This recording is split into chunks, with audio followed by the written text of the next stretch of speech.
So the question was, this is a Meet the Moderators piece here, and my name is Johannes. I'm one of the moderators for CRM on SCM. So we'll kind of talk about what a moderator does. So basically, if you look at the moderator groups, there are, I think the number is like 700, and each moderator is assigned an area, and it's a mixture of SAP employees, usually product managers.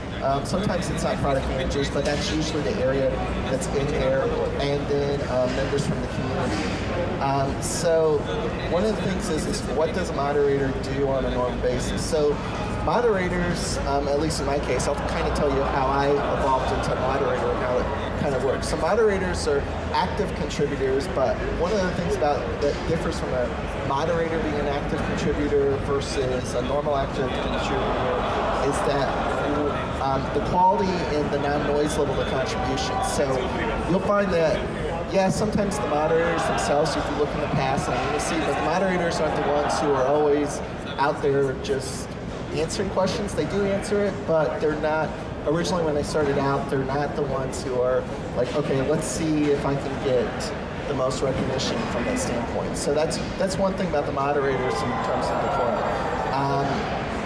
So one thing you do as a moderator as you go, besides the activity, one of the things most moderators do is they subscribe to the forums. So if you take the guys in About General, they don't do it because that's insane. They use the abuse report system, and I'll talk about that later. So in my case, I'll subscribe to CRM General and CRM Web Client framework. And I don't have the exact names down because we change names at times, and that's another thing moderators have suggested.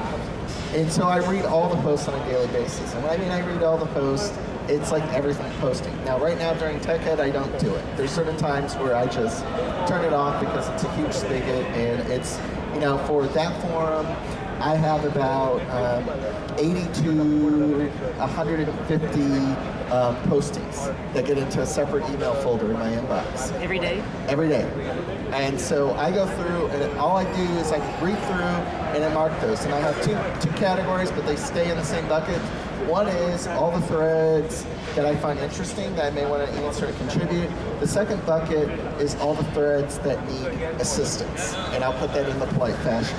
So once that's done, then during some time of the day, some people do it during their lunch hour, some people do it during their evenings, it just depends. I try to do it, the middle of my day because most of the traffic in CRM forums is in the European hours. So it's like at the end of the day, clean up, so I try to do it, but sometimes it just depends on the schedule. So we go through there, and you look at the thread, and it's basically, there's the normal rules of engagement, and you kind of look at it, and from a basic standpoint, if it's something that needs more investigation, because sometimes you don't have the full thread, you have to drill in and say, okay, well, what's really happening here? And someone will ask a question or response, but then when you see the whole posting that makes sense, there's something wrong with it. Other ones, it's like the easy ones are just simply like, okay, gee, please send me documentation. So what do you do with those? Do you lock them or? What I do now, because I used to, and I don't do this anymore because this year's been too busy. I used to, when I was first started on the CRM forums, I was sending, besides locking them or just deleting them, I was sending people personal messages asking them to stop their behavior. So what happens now in order to make that burden a little less, and end users can, honestly can use this, are the abuse reports and the admin council. And so that allows us to just basically hit abuse, put it in the category, and then we go into this admin council which rejects the post and says your post has been rejected for violation of the rules and engagements and sends a pre-canned response. Now on the other hand, if it's someone new, and they're cross-posting, and I do that. Sometimes I try to make sure on the cross-posters that I just send them a quick message to say, hey, I got rid of one of your threads and I'm keeping this one. But it all depends on timing and where it is from the standpoint. If someone's just like, I'll call it a constant spam, you sometimes just have to use the heavier hand on there. But you go through and you look at, does the post meet those conditions? The other part too, which we do, and that's probably the worst case. The other part is, let's say someone posts something in this CRM general framework, and it really belongs in materials management. So if I have rights, which I think most of us who are in the business areas, SAP solution rights, can just move that over to that forum. If that doesn't happen, what we'll do is we'll post another post to a moderator, and we'll have the super mods actually move those for us. So there's things going behind the scenes where the moderators are actually asking other moderators to do some of this work. So it works in tandem. And there's a internal moderator forum that I go on to like a daily basis just to read what's happening, and that's where people are talking about,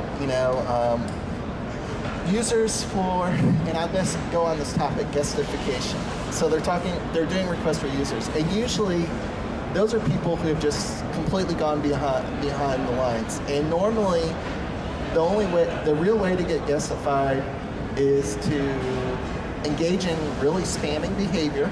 So you create a new account and you just spam, which happens a lot.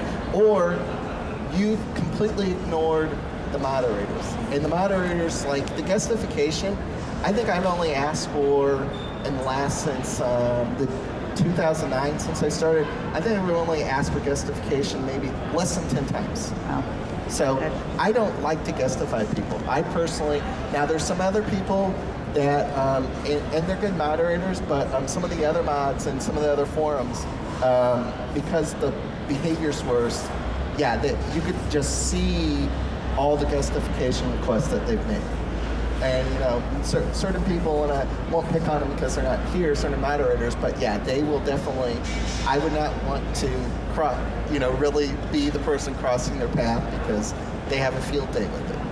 How much of that is